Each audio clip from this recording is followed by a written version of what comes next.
ओम शांति। जो होना है वो होकर के रहता है, उसको कोई टाल नहीं सकता है। भाग्य के लिखे को कोई मिटा नहीं सकता है। एक सत्य घटना देखिए, एक बच्ची को एक ब्राह्मण ने कितनी बार मारने की कोशिश की, लेकिन मृत्यु के मुंह में से भी वो बाहर कैसे निकल आती है। देखिए, कई बार हम अपने जीवन में हो रही परिस्थितियों के कारण या घट रही घटनाओं के कारण या कुछ संबंधियों के कारण हम बहुत परेशान हो जाते हैं कि आखिर हमारे साथ ऐसा क्यों हो रहा है। ये संबंधी, ये परिवार वाले हमें ऐसे क्यों मिले हैं, ये पति ये पत्नी हमें ऐसे क्यों मिले हैं, या फिर कुछ और हमारे जीवन में कोई घटनाएं घट जाती हैं, परिस्थितियां अचानक आ जाती हैं, तो उसके कारण से हम बहुत परेशान हो जाते हैं, बहुत डिस्टर्ब हो जाते हैं। लेकिन आज आपको बता दें कि इस ब्रह्मांड में होता वही है, जो होना होता है वही होता है। मनुष्य के जीवन में जो भी घटनाएं घटती हैं, जो कुछ भी उसके जीवन में अच्छा और बुरा होता है, वह सब कुछ उसके भाग्य में उसने लिखा हुआ होता है, और भाग्य में जो लिखा है उसे कोई नहीं टाल सकता है।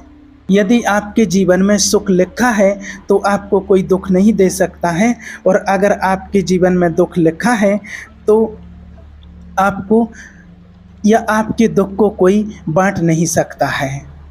आज की ये सत्य घटना सुनकर के शायद आपकी आंखों में आंसू आ जाएंगे और आप सोचेंगे कि इतनी दर्द भरी एक कहानी है, एक घटना सत्य है। बहुत समय पहले की बात है, श्री रामचंद्र जी की नगरी अयोध्या में बड़े ही विद्वान और शास्त्रों के ज्ञाता ज्योतिषी ब्राह्मण जी रहते थे। उस ब्राह्मण की अनोखी ज्योतिषी बहुत दूर दूर तक मशहूर थी, और दूर दूर से लोग अपना भविष्य दिखाने के लिए उनके पास आया करते थे। वे जो ब्राह्मण थे वो बहुत ही ज्ञानी और महान ज्योतिषाचार्य थे। वे दूर से ही लोगों के माथे की रेखाओं को पढ़ करके उनका भाग्य बता देते थे कि तुम्हारे भाग्य में क्या लिखा है। वह ब्राह्मण ज्योतिषी जो थे वो भूत, भविष्य और वर्तमान तीनों कालों का ज्ञान रखते थे। एक दिन की बात है कि उस ज्योतिषी ब्राह्मण के घर में एक परम तेजस्वी और बहुत ही सुंदर पुत्र का जन्म हुआ। ब्राह्मण और उसकी पत्नी उस बालक को बड़े प्यार से पालन पोषण करने लगे और उसका नामकरण कर दिया। उसका नाम रोशन लाल रख दिया। धीरे धीरे समय बीतता गया और वह बच्चा बड़ा होता गया। उसकी जब 7 साल की आयु हो गई तो एक दिन रोशन लाल ने देखा कि उसके पिता के सामने बहुत से लोग बैठे हुए हैं, स्त्री और पुरुष बैठे हुए हैं, और बहुत कुछ लोग लाइन लगा करके खड़े हुए हैं, और उसके पिता बारी बारी से सभी का भाग्य देख रहे हैं। लोगों को भूत, भविष्य और वर्तमान के बारे में बड़े ही अच्छे ढंग से उसके पिता समझा रहे हैं। जब रोशन लाल ने ये सब देखा तो उसे अपना भी भाग्य दिखाने की जागरूकता उसके मन में पैदा हो गई, और इसी उत्सुकता के कारण वो अपने पिता के पास जाता है और कहता है कि हे पिताश्री, आप सभी दुनिया के लोगों का भाग्य देखते हैं और सबके भाग्य में क्या क्या लिखा है ये भी उन सबको बता देते हैं। तो आज पिताजी मेरा भी भाग्य देख लीजिए और मुझे भी बताइए कि मेरे भाग्य में क्या क्या लिखा है। तो अपने बेटे की बात को सुनकर के ब्राह्मण जी कहने लगे कि हे पुत्र, अभी तुम बहुत छोटे हो, अभी तुम्हारे भाग्य दिखाने की अवस्था नहीं हुई है। जब तुम्हारी अवस्था थोड़ी और बड़ी हो जाएगी तब मैं तुम्हारा भाग्य अवश्य देखूंगा, और फिर मैं तुम्हारे भाग्य के बारे में तुम्हें सब कुछ बता दूंगा कि तुम्हारे भाग्य में क्या लिखा है और तुम आगे क्या क्या हासिल कर सकते हो। जब वह बालक ऐसे वचन के अपने पिता को सुनता है, अपने पिता के ऐसे वचनों को सुनकर के थोड़ा सा दुख तो होता है, लेकिन धीरे धीरे समय बीतता गया। एक दिन वो ब्राह्मण अपने ही विचारों में खोया हुआ बैठा था।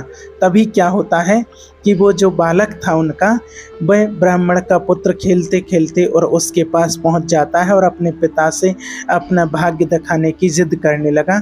ब्राह्मण जी ने कहा, ठीक है, मैं तुम्हारा भाग्य देखता हूँ, मेरे सामने आकर के तुम बैठ जाओ इस तरह से। और उस ब्राह्मण ने कहा, मेरे सामने आकर के बैठ जाओ, और वो आकर के बालक उसके सामने दोनों हाथ फैला करके बैठ जाता है। फिर ब्राह्मण जी अपने आंखों को बंद करके और अपने पुत्र का भाग्य देखने लगते हैं। फिर उस ज्योतिषी ब्राह्मण ने अपने ग्रंथ को खोला और अपने पुत्र के मस्तक को देखा, और जब उसने गणना की तो उस ज्योतिषी ब्राह्मण ने देखा कि मेरे पुत्र का विवाह एक नीच कुल और नीच जाति की कन्या के साथ होना लिखा है। जब उसने ये देखा तो ज्योतिषी ब्राह्मण सोचने लगा कि यह क्या होगा, मैं जाति से उच्च कुल का ब्राह्मण हूँ और मेरे पुत्र का विवाह अगर नीच कुल में एक मछुआरे की पुत्री से हुआ तो मैं कहीं का नहीं रहूँगा। अगर ऐसा हो गया तो इस तरह से तो मैं किसी को मुंह दिखाने के काबिल भी नहीं रहूँगा। फिर वह कहता है, नहीं, मैं ऐसा कदापि नहीं होने दूंगा। जब मैं भाग्य देख सकता हूँ तो मैं भाग्य को बदल भी सकता हूँ। जब उस ज्योतिषी ब्राह्मण ने कुछ और गहराई से उस ग्रंथ को देखा और उसकी गणना की तो उसको पता चला कि गंगा के किनारे 30 कोस दूरी पर एक मछुआरे का परिवार रहता है और उस परिवार में अब तक 5 लड़कियों का जन्म हो चुका है, और जो मछुआरे की 5वीं कन्या है उसकी आयु मात्र अभी 11 माह की है, और उस पुत्री का नाम उस मछुआरे ने सुंदरी रखा है, और मेरे पुत्र का विवाह उसी लड़की से होगा, और ऐसा मेरे पुत्र के भाग्य में लिखा है। उस ज्योतिषी ब्राह्मण ने सोचा, मैं अपने पुत्र के भाग्य को जरूर बदलूंगा, मैं इसमें समर्थ भी हूँ, और जब मैंने अपने पुत्र के भाग्य को देख ही लिया है तो मैं इसे बदल भी सकता हूँ। फिर ब्राह्मण अपने मन में विचार करता है, मैं आज देखता हूँ कि भाग्य बड़ा है या मैं बड़ा। फिर वो ज्योतिषी ब्राह्मण विधाता के विधान को बदलने के लिए चल देता है, और चलते चलते उसी मछुआरे के पास पहुंच जाता है जहां उसका घर था।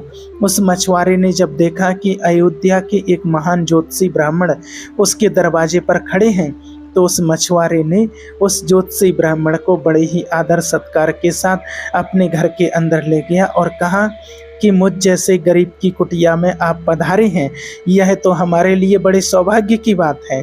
ज्योतिषी ब्राह्मण ने मछुआरे की बात सुनी और कहने लगा कि हे मछुआरे, मैं किसी उद्देश्य से तुम्हारे घर पर आया हूँ। मैं तुमसे यह जानना चाहता हूँ, क्या 11 महीने पहले तुम्हारे यहाँ किसी कन्या का जन्म हुआ है? फिर उस मछुआरे ने कहा कि हाँ ब्राह्मण देव, आज से 11 महीने पहले हमारे घर में एक पुत्री का जन्म हुआ है। फिर आगे वो ब्राह्मण कहता है कि तुमने उस पुत्री का नाम क्या सुंदरी रखा है?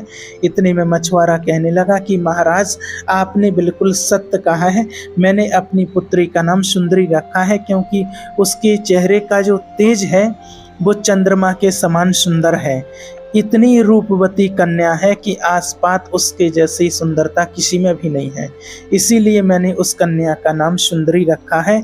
मछुआरे की बात को सुनकर के वह ब्राह्मण कहने लगा कि देख मछुआरे, मैं तो त्रिकालदर्शी हूँ, मैं तो इस रास्ते से जा रहा था तो मैंने देखा कि तुम्हारे घर में बड़ा घोर संकट आने वाला है। जो यह तुम्हारी छोटी पुत्री है, सबसे छोटी, जब तक तुम्हारे घर में ये रहेगी तब तक तुम्हें पुत्र की प्राप्ति नहीं हो सकती है। अगर घर में तुम पुत्र खेलता हुआ देखना चाहते हो तो तुम्हें अपनी छोटी पुत्री को अपने घर से दूर भगाना होगा। तभी मछुआरे की पत्नी उस कन्या को गोद में लेकर के वहां पहुंच जाती है और उसकी पत्नी भी बातों को सुनने लगती है। ज्योतिषी ब्राह्मण की ऐसी बात को सुनकर के वह मछुआरा कहने लगा कि महाराज, अभी तो ये नवजात बालिका है, इसकी आयु भी अभी मात्र 11 माह की है और मैं इसे ऐसी हालत में कहाँ छोड़ सकता हूँ। फिर उस ज्योतिषी ब्राह्मण ने कहा कि देख मछुआरे, इसमें मैं तुम्हारी सहायता भी कर सकता हूँ। मेरी कोई पुत्री नहीं है, तुम एक काम करो, तुम अपनी इस कन्या को मुझको दे दो, मैं इसका पालन पोषण करके अच्छी तरह, तुमसे भी अच्छी तरह करूँगा, और जब ये बड़ी हो जाएगी तो मैं अच्छा सा कोई घर देख करके और इसके लायक बर ढूंढ करके इसका विवाह कर दूंगा। वह मछुआरा पुत्र की लालसा में अपनी पत्नी से बात करके उस नवजात पुत्री को उस ज्योतिषी ब्राह्मण को दे देता है। ऐसा जब होता है तो वो ब्राह्मण मन ही मन बड़ा प्रसन्न होता है और उस छोटी सी कन्या को लेकर के वह वहाँ से चल देता है। चलते चलते ज्योतिषी ब्राह्मण सोचने लगता है कि अगर मैं इस कन्या का गला दबा करके यदि मैं इसे मार देता हूँ तो मासूम बच्ची को मारने का मुझे पाप लगेगा। उस कन्या से छुटकारा पाने के लिए वह ज्योतिषी एक ऐसी युक्ति अपनाता है, एक छोटे से बक्से में उस कन्या को रख करके और गंगा जी में गंगा जी के जल में वो बहा देते हैं, प्रवाहित कर देते हैं और सोचने लगता है ब्राह्मण कि यह बक्सा कुछ देर के बाद जल में डूब जाएगा, इस तरह से मेरा पीछा भी छूट जाएगा, ना रहेगा बांस और ना बजेगी बांसुरी। लेकिन देखिए, दुनिया में ऐसा कोई व्यक्ति है क्या जो किसी के भाग्य को बदल सकता है? क्योंकि उस लड़की के भाग्य में अभी जीना लिखा था, इसी कारण से वह बक्सा गंगा के जल में नहीं डूबता है और गंगा जी में बहते बहते वो बक्सा एक गांव के किनारे पर पहुंच जाता है और उस गांव का एक पंडित सुबह सुबह स्नान करने के लिए आता है, तो उस पंडित की नज़र उस बक्से पर पड़ जाती है। पंडित जब उस बक्से को देखता है, वह उठा करके उस बक्से को खोलता है और देखता है तो बक्से के अंदर एक बहुत ही सुंदर कन्या उसमें लेटी हुई थी। अपने पैरों के अंगूठे को वह कन्या लेटे लेटे पी रही थी। वह पंडित संतानहीन था और माँ गंगा से रोज संतान की प्राप्ति के लिए वह प्रार्थना करता था। उस बच्ची को देख करके वह सोचने लगा कि माँ गंगा ने आज मेरी प्रार्थना सुन ली और एक कन्या मेरी संतान बनने के लिए माँ गंगा ने भेजा है। गंगा जी ने मेरी प्रार्थना को स्वीकार कर लिया है। इस तरह से उस कन्या को लेकर के अपने घर की ओर चल देता है।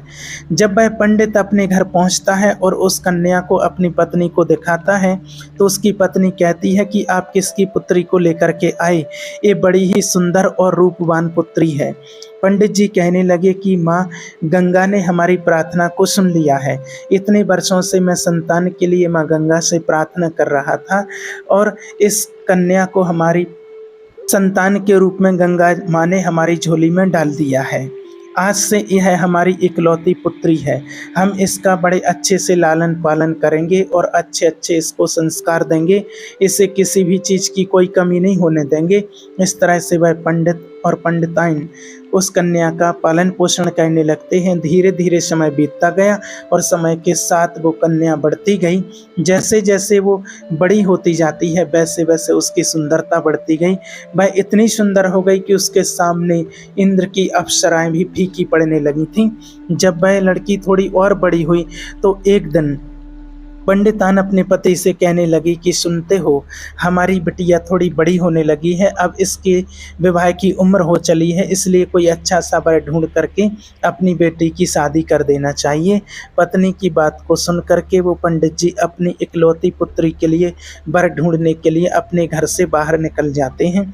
जब आसपास कोई योग्य वर नहीं मिलता है तो पंडित जी अपनी पुत्री के वर की तलाश करते करते वह अयोध्या नगरी में पहुंच जाते हैं। जब वहाँ के लोगों से मिलते हैं तो पूछते हैं कि कोई ऐसा ब्राह्मण परिवार है जिसका कोई पुत्र विवाह योग्य हो। तो वहाँ के लोग उस ब्राह्मण को, उसी ज्योतिषी ब्राह्मण के बारे में बताते हैं कि वह बड़ा ही संस्कारी परिवार है और उन्हीं के पास एक इकलौता पुत्र है जो बड़ा ही सुंदर है, उसकी विवाह की उम्र भी हो गई है। पंडित जी, अगर आपकी बात उन ज्योतिषी महाराज से बन जाए तो आपकी पुत्री का भाग्य ही बदल जाएगा और वह बड़ी सुखी रहेगी। इस तरह से लोगों की बात को सुनकर के जो पंडित जी थे वो बहुत खुश हो जाते हैं और उस ज्योतिषी ब्राह्मण के घर की ओर चल देते हैं।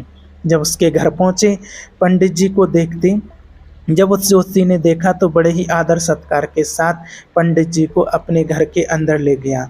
फिर एक चटाई बिछा दी, उसके बाद दोनों उसी पर बैठ जाते हैं। फिर पंडित से पूछा कि आपके आने का प्रयोजन क्या है।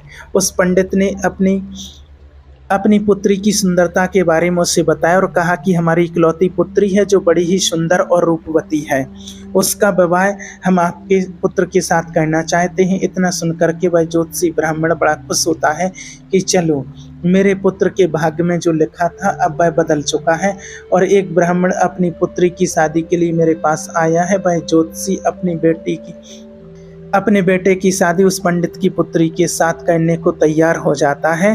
फिर शादी की तारीख रख दी जाती है। धीरे धीरे समय बीतता चला जाता है और वह दिन भी आ जाता है जिस दिन पंडित की बेटी का विवाह उस ज्योतिषी के ब्राह्मण के बेटे के साथ होनी थी। वह ज्योतिषी अपने पुत्र की बारात लेकर के उस पंडित के गांव की ओर चल देता है और सोचता जा रहा था कि मैंने अपने पुत्र के भाग्य को बदल दिया है। मैंने जो शास्त्रों का अध्ययन किया है उसके कारण मुझ में वो क्षमता है जिससे आज मैं अपने पुत्र के भाग्य को बदल दूंगा। उसको यह नहीं मालूम था कि विधाता का लिखा, भाग्य का लिखा तो कभी बदला नहीं जा सकता है। जो लिख गया है वो नहीं बदला जा सकता है। जिसने जैसे अपने भाग्य में लिखा है वो हो करके ही रहता है, चाहे कोई कितना भी प्रयास कर ले।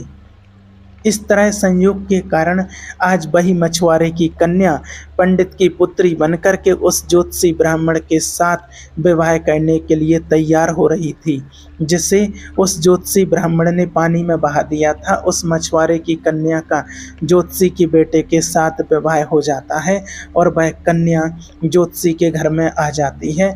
ज्योतिषी ब्राह्मण का पुत्र सुंदर सी पत्नी को पाकर के बड़ा प्रसन्न होता है। पंडित जी की जो पुत्री थी सुंदर सा पति पा करके वह भी बहुत प्रसन्न होती है। और इधर में ज्योतिषी ब्राह्मण इस बात से प्रसन्न था कि मैंने अपने पुत्र के भाग्य को बदल दिया है। एक दिन की बात है कि किसी कार्य से उस ज्योतिषी ब्राह्मण के पुत्र को अयोध्या में कुछ दिनों के लिए बाहर जाना पड़ता है। उस दिन जो ज्योतिषी महाराज थे अपने ग्रंथ की गणनाओं में लगे हुए थे। तभी उनकी जो बहू थी ज्योतिषी के लिए चाय लेकर के उनके पास आती है। बहू को आते हुए देख करके ज्योतिषी अपना ग्रंथ बंद कर लेते हैं और बहू के हाथों से चाय का गिलास ले लेते हैं और आराम से चाय पीने लगते हैं। फिर क्या होता है, उनकी बहू बड़े उत्साह के साथ कहती है कि हे पिताजी, आप तो सबका भाग्य देखते हो, आज मेरा भी भाग्य देख लो और मुझे बता दो कि मेरी पहली संतान पुत्री होगी या पुत्र। ज्योतिषी ने चाय खत्म की और अपनी बहू का भाग्य देखने लगे। अपने बहू का भाग्य देख करके तो उसे पसीने छूटने लगे। उसने देखा कि ये तो वही मछुआरे की बेटी है जिसे मैंने मरने के लिए गंगा में प्रवाहित कर दिया था, फिर यह मेरे घर में मेरी बहू बन करके कैसे आ गई। फिर ज्योतिषी अपनी बहू से कहता है कि हे पुत्री, तुम अपने पिता की इकलौती पुत्री हो ना। तो वह कन्या कहने लगी, जी पिताजी, मेरे असली माता पिता तो बड़े ही निष्ठुर थे। उन्होंने मुझे 9 माह की अवस्था में ही गंगा के जल में प्रवाहित कर दिया था और जो मेरे माता पिता हैं उन्होंने मुझे एक नया जीवन दिया है। जिस दिन से मुझे नया जीवन दान में मिला है तब से मेरे यही माता पिता हैं।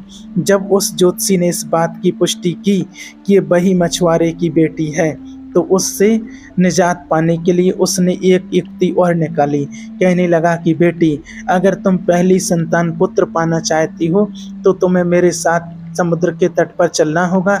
जब दोनों ससुर और उसकी बहू समुद्र के तट पर पहुंचते हैं तो ज्योतिषी ने अपने हाथ से एक अंगूठी निकाली और उस अंगूठी को दिखाते हुए उसने समुद्र में फेंक दिया और कहा कि बेटी, जिस दिन तुम्हें ये अंगूठी मिल जाए और जिस दिन तुम इस अंगूठी को ढूंढ लोगी उसी दिन तुम अपने घर पर आ सकती हो। यदि तुम्हें अंगूठी नहीं मिली और तुम अपने पिता के घर पहुंच गई या मेरे घर आ गई तो बहुत अनर्थ हो जाए। मेरे घर अगर तुम आई तो तुम अपने पति को खो दोगी और अपने पिता के घर जाती हो तो तुम अपने पिता को खो दोगी। इसलिए अब तुम्हें कहीं नहीं जाना है जब तक यह अंगूठी तुमको न मिल जाए। यदि तुम मेरे वचनों को नहीं मानोगी तो तुम्हें अवश्य पुत्र की प्राप्ति नहीं होगी और यदि तुम मेरे वचनों को मानती हो तो तुम्हें पुत्र की प्राप्ति होगी और तुम्हारा भाग्य बदल जाएगा। सुंदरी से ऐसा कह करके और उसको वहीं समुद्र के किनारे छोड़ करके वह ज्योतिषी अपने घर को वापस लौट आता है। सुंदरी काफ़ी प्रयास करती है लेकिन अंगूठी नहीं मिलती है। जब अंगूठी नहीं मिली तो वह बेचारी एक रास्ते की तरफ चल देती है, क्योंकि वह ना अपने पिता के घर जा सकती थी ना ही अपने पति के घर जा सकती थी, क्योंकि ज्योतिषी ब्राह्मण ने उसे ऐसा पाठ पढ़ा दिया था कि तुम अपने पिता के घर गई तो पिता को खो देगी और अगर मेरे घर में आ गई तो अपने पति को खो दोगी। इसलिए वो चलते चलते जब वो थोड़े आगे बढ़ी तो सामने एक राजपूताना परिवार आता हुआ उसे दिखाई दिया जो अपने गांव की तरफ जा रहा था। जब उस राजपूत परिवार ने उस लड़की को देखा तो कहने लगी, बेटी, इन सुनसान जंगल में तुम कैसे घूम रही हो? यहाँ तो बहुत हिंसक जानवर रहते हैं, क्या तुम्हें डर नहीं लगता है?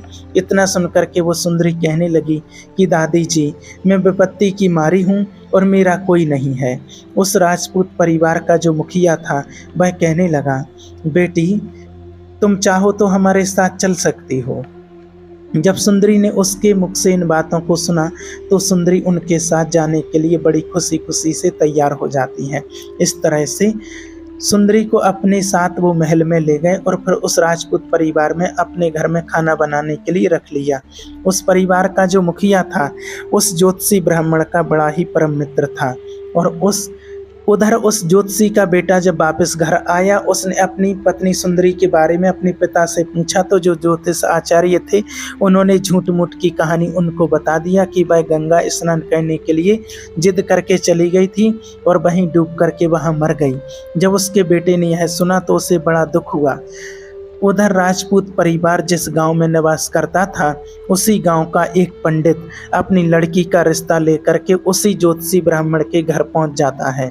उस पंडित ने ज्योतिषी से अपनी पुत्री के विवाह के लिए प्रस्ताव रखा।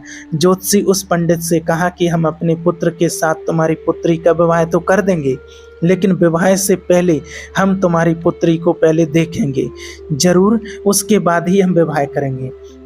क्योंकि ज्योतिषी ब्राह्मण को अभी भी डर था कि कहीं मछुआरे की बही कन्या फिर से विवाह ना कर ले। पंडित इस शर्त के लिए तैयार हो गया। अब वह ज्योतिषी ब्राह्मण अपने पुत्र के लिए कन्या को देखने के लिए उसी पंडित के गांव की तरफ चल दिया। उधर जो अंगूठी उस ज्योतिषी ने जो अंगूठी उस समुद्र में फेंकी थी उसे एक मछली ने निगल लिया था। एक दिन किसी मछुआरे ने समुद्र में जाल डाला और वही मछली उस जाल में फंस जाती है जो अंगूठी निकल गई थी। मछुआरा उस पकड़ी हुई मछलियों को बेचने के लिए वहीं पहुंच गया जहां वह राजपूत परिवार रहता था। परिवार के मुखिया को मछली खाना पसंद था, इसलिए उस राजपूत ने उस मछुआरे से कुछ मछलियों को खरीद लिया और उस मछलियों को ले जा करके उसने सुंदरी से कहा कि बेटी, क्या तुम मेरे लिए इन मछलियों को पका दोगी? सुंदरी ने कहा कि पिताजी, मैं मछलियों को खाती तो नहीं हूँ, लेकिन आपके लिए जरूर पका दूंगी। और इस प्रकार से वह मछलियाँ लेकर के रसोई में काटने लगी। जब उस सुंदरी ने एक मछली को काटा तो उसके पेट में वही अंगूठी मिली जो ज्योतिषी ब्राह्मण ने उस समुद्र में फेंक दिया था। उस मछली के पेट से निकाल करके जमीन पर वो अंगूठी गिर गई। जब उस अंगूठी को सुंदरी ने देखा तो वो पहचान गई और उस अंगूठी को पाकर के बड़ी प्रसन्नता उसको हुई। उधर वह ज्योतिषी ब्राह्मण अपने पुत्र को लेकर के पंडित के गांव में पहुंचा तो अपने बेटे से कहा कि बेटा, इस गांव में हमारे एक परम मित्र रहते हैं, हम पहले उनके पास चलते हैं, इसके बाद हम उस घर में चलेंगे जहां तुम्हारी दूसरी शादी करवानी है। फिर क्या होता है, वह ज्योतिषी ब्राह्मण अपने बेटे के साथ उस राजपूत परिवार के घर में पहुंच जाता है। राजपूत ने जब अपने मित्र को आते हुए देखा तो वह बड़ा प्रसन्न हुआ और उनका स्वागत सत्कार किया, उन्हें अपने घर के अंदर ले गया और फिर उसने सुंदरी को आवाज़ दी कि बेटी, हमारे बड़े घनिष्ठ मित्र आए हैं, जरा इनके लिए भोजन पानी की कोई व्यवस्था करो। सुंदरी ने जब पानी लेकर के आई तो उस ज्योतिषी ब्राह्मण को देखा। ज्योतिषी ने अपनी बहू सुंदरी को देखा और जब ज्योतिषी के बेटे ने सुंदरी को देखा तो अपने पिताजी से कहने लगा कि पिताजी, आपने मुझसे झूठ क्यों कहा कि सुंदरी मर गई है?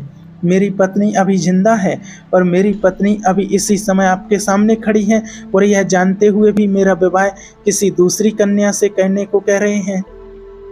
तो फिर ज्योतिषी ब्राह्मण कहने लगा, पुत्र, मैं भटक गया था, मैं विधाता के लिखे भाग्य को बड़े प्रयास किए और मैं बड़ा नीच कर्म कर बैठा। मैंने बड़ा ही प्रयास किया कि मैं उसके भाग्य को बदल दूं। फिर उसने पूरी कहानी सभी के सामने सुना दी और कहने लगा कि मुझे अपनी शास्त्र विद्या पर बहुत ही घमंड हो गया था, इसी कारण से मैं भाग्य के लेख को भी मिटाने के लिए चला था। मैंने लाख कोशिश की, बड़ा प्रयत्न किया, लेकिन वही हुआ जो तुम्हारे भाग्य में लिखा था। जिसके भाग्य में जैसा लिखा है वो हो करके ही रहता है। इसलिए देखिए, जिसके भाग्य में जो लिखा होता है, जो अपने कर्म करके और हमने अपने भाग्य को लिखा है, उसको हमें भोगना ही पड़ता है, उसको बदला नहीं जा सकता है। लेकिन विशेष बात यह है कि भाग्य को कोई और नहीं लिखता है, भाग्य को लिखते ही हम हैं। तो अगर कभी भाग्य को ऐसा लिखा है कि हमारे जीवन में कुछ परिस्थितियां खराब चल रही हैं, तो अभी हम उसको सुधार सकते हैं, अपने भाग्य को श्रेष्ठ बना सकते हैं। और भाग्य के भरोसे कभी बैठना नहीं चाहिए। और मनुष्य का सबसे बड़ा परम कर्तव्य होता है कि कर्म करना, और उसे हमेशा कर्म करते रहना चाहिए। भाग्य के भरोसे कभी नहीं बैठना चाहिए। और आपने देख ही लिया है कि उस ब्राह्मण ने लाख प्रयास किया, लेकिन उस पुत्र के भाग्य को नहीं बदल सका, क्योंकि उसके भाग्य में वो ही कन्या लिखी हुई थी, उसके साथ उसकी ही शादी होनी थी। इसलिए उसने कितने ही प्रयास किए, लेकिन उसको बदल नहीं सका। लेकिन इसका मतलब ये भी नहीं है कि हमें कर्म करना छोड़ देना है, कर्महीन होकर के भाग्य के भरोसे बैठ जाओ। व्यक्ति का कर्म करना उसका धर्म है, इसलिए भाग्य के सहारे ना बैठ करके हमेशा कर्म करते रहना चाहिए और हमेशा सद्मार्ग पर चलना चाहिए। भगवान को हमेशा याद करना चाहिए, क्योंकि कर्म करके ही हम अपना भाग्य बनाते हैं। तो जैसा कर्म करते हैं वैसा ही हमारा भाग्य बनता है। ओम शांति।